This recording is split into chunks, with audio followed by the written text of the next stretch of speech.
लीजिए, अगले कलमकार को मैं आपके बीच आमंत्रण देना चाहता हूं। और जब यहाँ पर गज़ल की बात हो गई तो क्यों ना थोड़ी और गज़ल की बात की जाए। तो मैं उन्हें बुलाना चाहता हूं जो केवल गज़ल करते हैं और गज़ल की बात किया करते हैं, इसका लोक निकल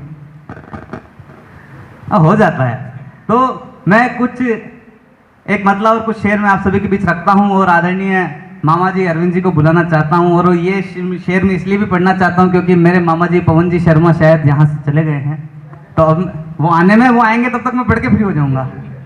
तो कुछ शेर सुनिएगा कि बुझे चराग जो दिल में है जला दे कोई, बुझे चराग जो दिल में है जला दे कोई, कई शबों का मैं जागा हूं सुला दे कोई। बुझे चराग जो शेर देखिएगा कि बुझे चराग जो दिल में है जला दे कोई, कई शबों का मैं जागा हूं सुला दे कोई। और एक अरसे से कोई बूंद नहीं टपकी है, एक अरसे से कोई बूंद नहीं टपकी है, मेरी आंखों की तमन्ना है रुला दे कोई। एक अरसे से कोई बूंद, हाँ जगदीश भाई आप ऐसे गर्दन नीचे रखोगे तो मैं आराम से पढ़ लूंगा। एक अरसे से कोई बूंद नहीं टपकी है, मेरी आंखों की तमन्ना है रुला दे कोई।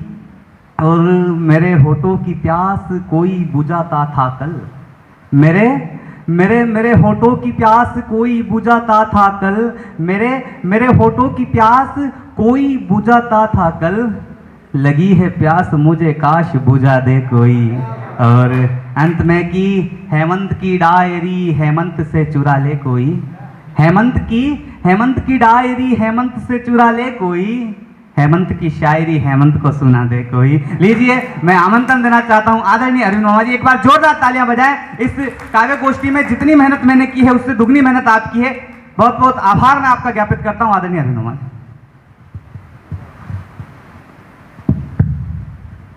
माँ शारदे को नमन। उपस्थित सभी माँ शारदे के पुत्रों को प्रणाम करता हूँ और मेरे अपने जो यहाँ बैठे हैं उनको साष्टांग करता हूँ। बात बेटियों की चली तो मैं भी ईश्वर की कृपा से, भगवान की दुआ से, या मैं कहूँ कि उन चंद खुशनसीब लोगों में से हूँ जो बेटी का पिता है। जब अपनी बेटी को अपनी आंखों के सामने बड़ा होते देखता हूँ तो क्या महसूस करता हूँ, एक शेर उस बारे में पढ़ना चाहूँगा। आईना देखकर खुद में खोने लगी है, मेरी बिटिया अब बड़ी होने लगी है। नींद आती नहीं थी जिसको बिना माँ के कभी, अब अकेले अकेले सोने लगी है, मेरी बिटिया अब बड़ी होने लगी है। दो शेर। बेटियां क्या हो सकती हैं और क्या होती हैं एक पिता के लिए। जज्बातों के मोतियों की लड़ी हो जाती है, जज्बातों के मोतियों की लड़ी हो जाती है, सच में बेटियां बहुत जल्दी बड़ी हो जाती है। तपती दोपहर सी जब लगती है जिंदगी, तपती हर वो पिता जिसे सौभाग्य दिया ईश्वर ने बेटी का पिता होने का, वो मेरे इस शेर से निसंदेह 100% वो मुझसे क्या कहना चाहिए, शब्द नहीं मिल रहा है मुझे कि बात बेटियों की हो और शब्द मिल जाए ये संभव नहीं है। मैं शेर पढ़ता हूँ। तपती दोपहर सी जब लगती है जिंदगी, सावन की सुहानी सी ये झड़ी हो जाती है, बेटियां सच में बहुत जल्दी बड़ी हो जाती है। मेरे बड़े यहाँ विराजमान हैं मेरे पिता तुल्य अंकल, मैं पहले ही क्षमा मांग लूँ क्योंकि मेरे एक मित्र जो काफ़ी निवेदन करने के बाद विशेष तौर पर विमान के द्वारा यहाँ मंगाए गए हैं, उनकी डिमांड पर एक गज़ल पढ़ना चाहता हूँ। दद्दू अगर आशीर्वाद हो आपका तो। जामे लब, जी मैं इसी के लिए पहचाना जाता हूँ। जामे लब लबों से लगाने दे मुझे, जामे लब लबों से लगाने दे मुझे, तिस्नगी है रूह मेरी बुझाने दे मुझे। डूब जाने की मेरे फिक्र न कर कोई, डूब जाने की मेरे फिक्र न कर कोई, दरियाए चश्म में उतर जाने दे मुझे, हटा के चिलमन हया। ये शेर समझ गए जिनके लिए मैं कहना चाह रहा हूँ। प्रणाम है उनके प्रेम करने की कैपेसिटी को। हटा के चिलमन हया ए जाने मन, हटा के चिलमन हया ए जाने मन, आगों से हुस्न में समाने दे मुझे, तिस्नगी ये रूह मेरी मिटाने दे मुझे। आखिरी शेर, बन के अब्रे मोहब्बत ए अश्क, बन के अब्रे मोहब्बत ए अश्क, फलक के जहन पे तेरे छाने दे मुझे, तिस्नगी ये रूह मेरी बुझाने दे मुझे। साहब मोहब्बत का शायर कहते हैं, लोग एक टेक लगा दिया जी ज़बरदस्ती, बाकी ऐसा कुछ है नहीं। अब शादीशुदा हूँ मैं, 6 साल से पति पद पर आसीन हूँ, तो वो शब्द तो गए, फिर भी कभी कभी पुराने कीड़े जब उछल पड़ते हैं तो जो युवा हैं उनको समझाने के लिए थोड़ा बहुत लिख लेता हूँ। कुछ युवा जो ताज़ा ताज़ा इश्क की भट्टी में तपने की कोशिश कर रहे हैं, उनको नज़र एक गज़ल करता हूँ। ना समझ वो कैसी हिमाकत कर बैठा, ना समझ वो कैसी हिमाकत कर बैठा, मुफलिस होके भी मोहब्बत कर बैठा, मुफलिस होके भी मोहब्बत कर बैठा। हुआ माफ करना, होना ही है फना उसे, होना ही है फना उसे जो इश्क के लिए, होना ही है फना उसे जो इश्क के लिए, रस्म जमात से बगावत कर बैठा। ना समझ वो कैसी हिमाकत कर बैठा, सुन पाते ही नहीं जो आवाज़ दिल की आवाज़ सुनना हर किसी के बस की बात नहीं है। मेडिकल फील्ड वाले जानते हैं कितना मुश्किल होता है सुनना। सुन पाते ही नहीं जो आवाज़ दिल की, उन्हीं से उनकी शिकायत कर बैठा। ना समझ वो कैसी हिमाकत कर बैठा। फरेब बेवफाई खुदगर्जी भरे ज़माने में, फरेब बेवफाई खुदगर्जी भरे ज़माने में, बेवकूफ़ उम्मीद सदाकत कर बैठा। सदाकत पवित्रता, फरेब झूठ बेवफाई भरे ज़माने में, बेवकूफ़ उम्मीद सदाकत कर बैठा और समझते ही नहीं। ये सबसे बड़ी समस्या होती है सब मोहब्बत करने वालों के साथ। मेरे जैसे जो भूतपूर्व यहाँ बैठे हैं वो भी इससे कंफर्म करेंगे बात को, चेहरे पे मुस्कुराहट लाकर, और जो अभी वर्तमान है वो तो समझते ही हैं। समझते नहीं फ़कत समझाते रहते हैं, समझते नहीं फ़कत समझाते रहते हैं, वो भी कैसे लोगों से सोहबत कर बैठा। ना समझ कैसी हिमाकत कर बैठा, मुफलिस होके भी मोहब्बत कर बैठा। और आखिरी शेर जो एक ऐसी करंट कंडीशन पे बना है जिसे आप तक पहुंचाना, शायद मेरे शेर आप तक पहुंचा दे। ये शेर कैसा लगता होगा जब कोई आपसे आपकी प्रेमिका के घर का पता आकर पूछता है, साहब उनका घर कहाँ है, और आप पूछते हैं जी क्या काम है, तो बोलते हैं रिश्ते की बात के लिए आए हैं। और बस उसी पे एक शेर अर्ज करता हूँ। खुद दिया लिखकर पता उसका उसे, खुद दिया लिखकर पता उसका उसे, है अश्क तू भी रकीब पे इनायत कर बैठा। ना समझ वो कैसी हिमाकत कर बैठा। शुक्रिया। एक नसीहत जो मुझसे बड़े यहाँ बैठे हैं उन्हें देने की ज़रूरत नहीं है, मगर जो मुझसे छोटे यहाँ बैठे हैं उनके लिए नसीहत बेहद ज़रूरी है और मैं इसे अपना फ़र्ज समझता हूँ। तो एक नसीहत उन युवाओं के लिए जो ज़िंदगी की राह पर चलना शुरू कर रहे हैं। दम कदमों में बेदार नज़र रखिए, बेदार चौकन्नी। दम कदमों में बेदार नज़र रखिए, कायम हौसला पूरे सफ़र रखिए। है खुदगर्ज, ये अनुभव है साहब मेरा, है खुदगर्ज हर शख्स आजकल ज़माने में, है खुदगर्ज हर शख्स आजकल जमाने में अपने पराए सबकी खबर रखिए, दम कदमों में बेदार नजर रखिए। एक मशवरा खास तौर से युवा वर्ग को, ना हो तब्दील चाहे हकीकत में, ना हो तब्दील चाहे हकीकत में, जारी ख्वाब देखना मगर रखिए, जारी ख्वाब देखना मगर रखिए। और रो सको छुपके जिसमें, रो सको छुपके जिसमें, अपने घर में कहीं ऐसा कोई कोना अपने घर रखिए, कायम हौसला पूरे सफर रखिए। एक गजल शायद सही पढ़ नहीं पाऊंगा, कल रात में ही लिख पाया था, कुछ कंडीशन ऐसी हो गई थी तो पेश करता हूं। इसमें कुछ उर्दू के शब्द है और हिंदी और उर्दू, जैसा हेमंत ने कहा था, दो बहनें हैं। और अच्छा तो तब लगता है, हिंदुस्तान हिंदुस्तान तब लगता है जब एक मुस्लिम कवि हिंदी की कविता पढ़ जाए और एक हिंदू आकर उर्दू में आपको कुछ सुना जाए, तो इससे बेहतर हिंदुस्तान और कहीं आपको देखने को नहीं मिलेगा। अर्ज करता हूं, यादें माझी, माझी भूतकाल, यादें माझी भुलाना मुश्किल है, नामुमकिन नहीं। यादें माझी भुलाना मुश्किल है, नामुमकिन नहीं। टूटे दिल को बहलाना, टूटे दिल को बहलाना मुश्किल है, नामुमकिन नहीं। हुआ जो तबाह खिजा में, खिजा पतझड़, हुआ जो तबाह खिजा में, वो दयार दिल यारों, दयार शहर। हुआ जो तबाह खिजा में, वो दयार दिल यारों, फिर एक बार बसाना मुश्किल है, नामुमकिन नहीं।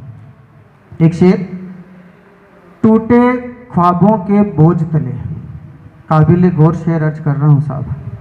टूटे ख्वाबों के बोझ तले, दबी हुई इन पलकों पर, फिर से कोई ख्वाब सजाना मुश्किल है, नामुमकिन नहीं। और दौरे इब्तिला में, इब्तिला मुसीबत, दौर समय, मुसीबत के समय में, दौरे इब्तिला में देकर खुद को तसल्ली झूठी, दौरे इब्तिला में देकर खुद को तसल्ली झूठी, अपने आप को समझाना मुश्किल है, नामुमकिन नहीं। और चरागे आरजूए मसरत, मसरत खुशियाँ, चरागे आरजूए मसरत, तूफान अहजान में, अहजान तकलीफ़ें दर्द दुख, चरागे आरजूए मसरत, तूफान अहजान में, बुझ जाने से बचाना मुश्किल है, नामुमकिन नहीं। और आखिरी शेर अर्ज करता हूँ। अक्सर मैंने देखा है, जब मैं भी युवा वर्ग में गिना जाता था तब मेरी भी ये आदत थी, और आज के युवा तो कुछ ज़्यादा ही, जब से ये फेसबुक व्हाट्सएप चले हैं, ख्याली दुनिया में रहने का शौक़ कुछ ज़्यादा हो गया है इन्हें। उन्हीं के लिए एक शेर पढ़ता हूँ, आखिरी शेर है गज़ल का। खोया रहता है जो, खोया रहता है जो, ए अश्क ख्याली दुनिया में, खोया रहता है जो, ए अश्क ख्याली दुनिया में, उसे आईना दिखाना मुश्किल है, नामुमकिन नहीं। टूटे दिल को समझाना मुश्किल है, नामुमकिन नहीं। बहुत बहुत शुक्रिया। आमतौर पे मैं गज़ल ही लिखा करता हूँ, मगर इस बार कुछ कोशिश की मैंने, और इससे बेहतर समय मुझे नहीं मिल सकता जब आदरणीय नरेंद्र जी यहाँ हो, चंदा दीदी यहाँ हो, और अयूब जी, ओम जी जैसे मेरे सामने बैठे हों। तो मैं एक परीक्षा देने के तौर पर एक रचना आप लोगों के चरणों में रखता हूँ। हल्दी घाटी के युद्ध पे, महाराणा प्रताप पे लिख पाना मेरे जैसे कवि के लिए संभव नहीं है। उन पर इतने श्रेष्ठ कलमकारों ने बहुत कुछ लिख दिया, इसलिए मैंने वो कोशिश ही नहीं की। मैंने कल्पना करने की कोशिश की कि जब हल्दी घाटी का युद्ध होने वाला होगा, जब मानसिंह ये कहकर गया कि अब समर भूमि में मिलेंगे, तब प्रताप निसंदेह मेवाड़ के असली शासक एकलिंगनाथ के दरबार में उपस्थित हुए होंगे और उन्होंने उनसे क्या प्रार्थना की होगी। आप अपने मस्तिष्क में, अपने जहन में केवल एक ये चित्र बनाने की कोशिश करें कि महाराणा प्रताप हल्दी घाटी युद्ध से पहले अपने इष्ट एकलिंगनाथ के दरबार में उनसे कुछ प्रार्थना कर रहे हैं। जैसा आकाश जी ने कहा था, कोरोना के कारण आवाज़ मेरी भी खराब हो रखी है। हे महादेव सुनो विनती, अब दुश्मन है आने वाले। बस ये कल्पना करें, युद्ध से पूर्व प्रताप ने जो मांगा अपने इष्ट से, हे महादेव सुनो विनती, अब दुश्मन है आने वाले। घनघोर बादल युद्ध के मेवाड़ पे है छाने वाले। दो वरदान के बन के काल, दो वरदान के बन के काल, अरिदल का संहार करूं। भर दो भुजाओं में शक्ति ऐसी के प्राण लेवा प्रहार करूं। भर दो भुजाओं में शक्ति ऐसी के प्राण लेवा प्रहार करूं। और साथ वह हिंदू व सूरज क्या मांग सकता है, एक लिंगनाथ से मैंने कल्पना करने की कोशिश की है।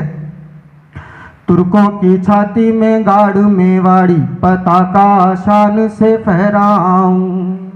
तुर्कों की छाती में गाड़ मेवाड़ी, पताका शान से फहराऊं।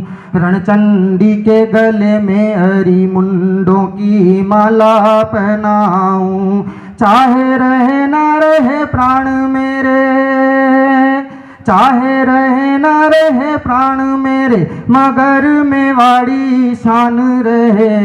रहे जब तक धरा और सूरज राजपूती मान रहे। रहे जब तक धरा और सूरज राजपूती मान रहे।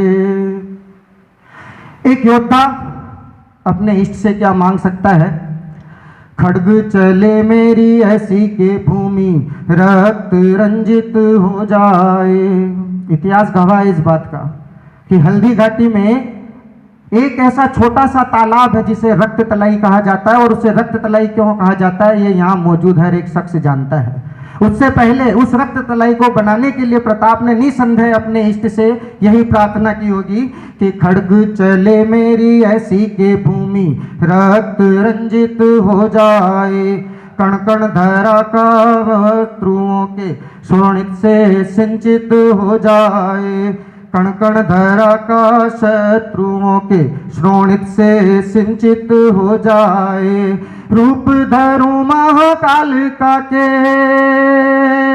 रूप धरूं महाकाल का के, बैरियों में हाहाकार मचे। समर भूमि के कर में मेहंदी शत्रुओं के लहू की रचे।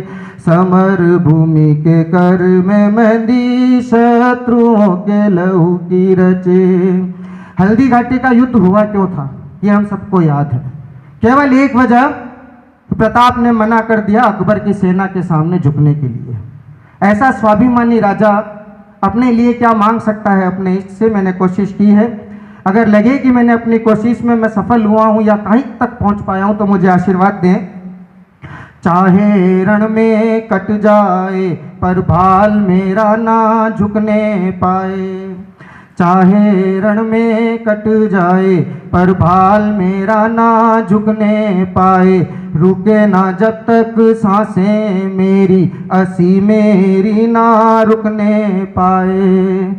रहूं जब तक जिंदा मैं, रहूं जब तक जिंदा मैं, मेवाड़ पे शत्रु का राज ना हो। वीर गति पाने से पहले धराशायी मेरा ताज ना हो। वीर गति पाने से पहले धराशायी मेरा ताज ना हो। और अंतिम अरदास साहब है अरदास यही अंतिम के, वीरोचित मैं कर्म करूं। है अरदास यही अंतिम के, वीरोचित मैं कर्म करूं। माँ वसुधा के प्रति है अश्क निर्वाह पुत्र धर्म करूं। मातृभूमि की रक्षा की, मातृभूमि की रक्षा की प्रतिज्ञा मेरी भंग ना हो। जीते जी मेरे मेवाड़ी ध्वज का मुगलिया रंग ना हो। जीते जी मेरे मेवाड़ी ध्वज का मुगलिया रंग ना हो। एकलिंगनाथ की धन्यवाद।